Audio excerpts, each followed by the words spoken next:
Welcome to this episode of the Conscious Business Coffee Break, where we take a few moments to explore what's happening in the conscious business movement, expand awareness, and encourage your efforts in conscious business.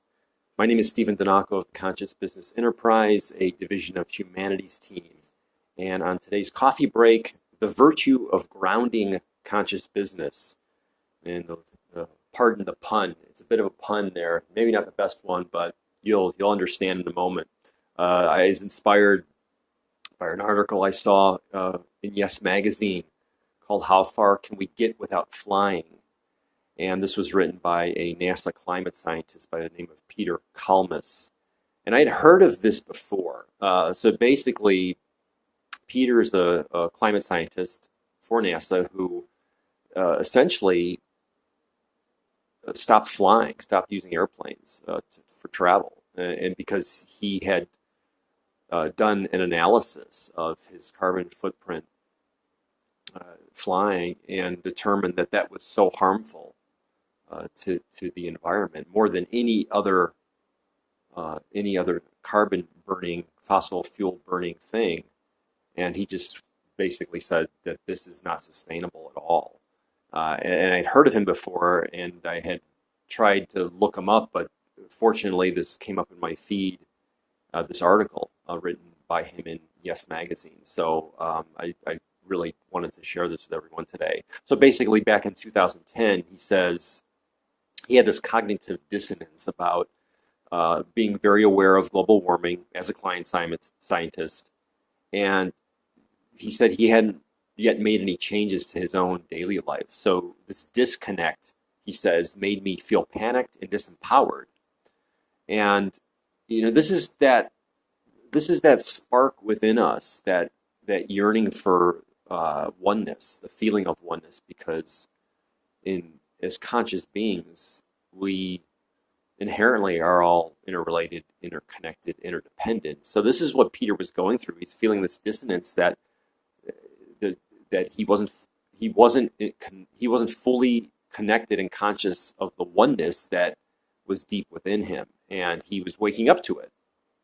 So what had happened was that he decided to do the analysis, as I mentioned, of his own fossil fuel emissions, and he studied his emissions with respect to air travel, food, cars, natural gas, electricity, and sewage.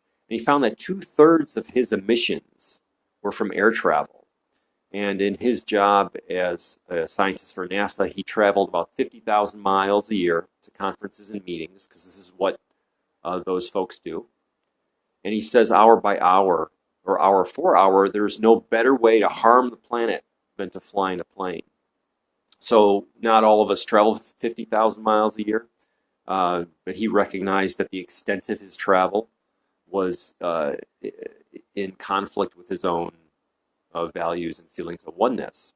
So, in the article, he asks, given the high climate impact, why is it that so many environmentalists choose to fly so much, right? These are people advocating for a healthy, sustainable, renewable Earth.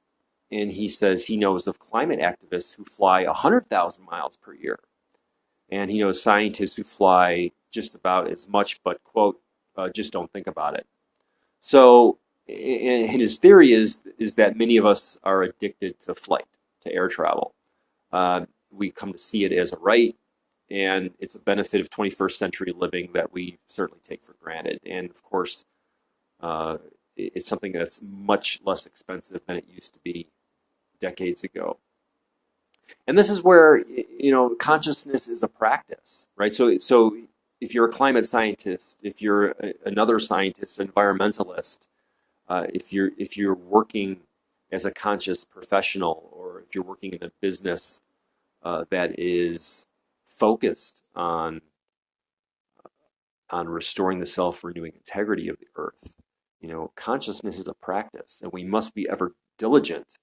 And this often won't be comfortable. So even though we have this air travel system that's very accessible to us, financially and otherwise, and many of us love to fly, and love to do things that would be contrary to taking care of the environment, we need to sit in that dissonance and really work with it internally. Peter says the quantitative estimates of his fossil fuel emissions guided me as I set about resolving the dissonance between my principles and my actions. I began to change my daily life. I began to change myself. And what he's talking about there, of course, is the inner transformation. So in order to have that outer impact as a conscious business professional, it starts with the inner work. And the four elements of waking up, cleaning up, growing up, and showing up are all evident in Peter's story.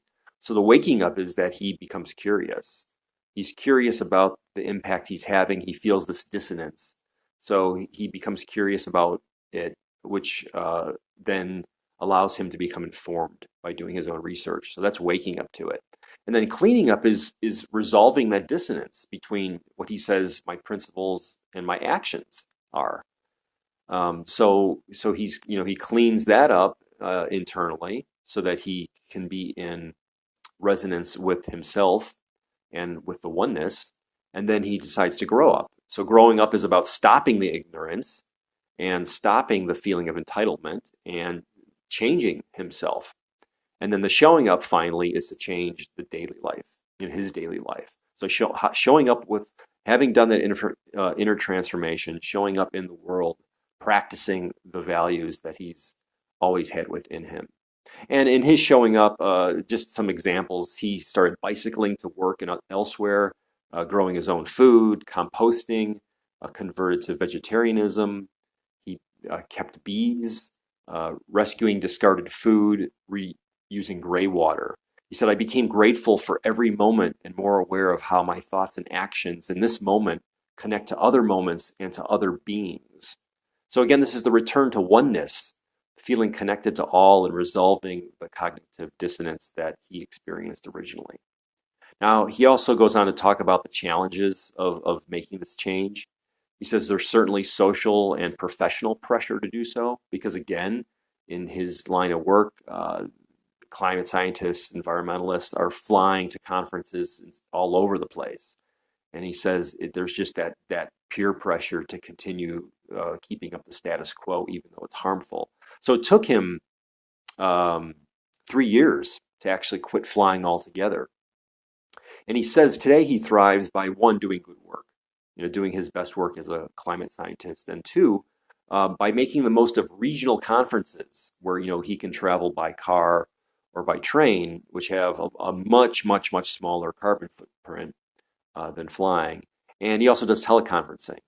And that's really important, I feel, because the technology is such these days that I work remotely. And most of the people that I work with in the humanities team are remote. So we're always on teleconferences when we meet.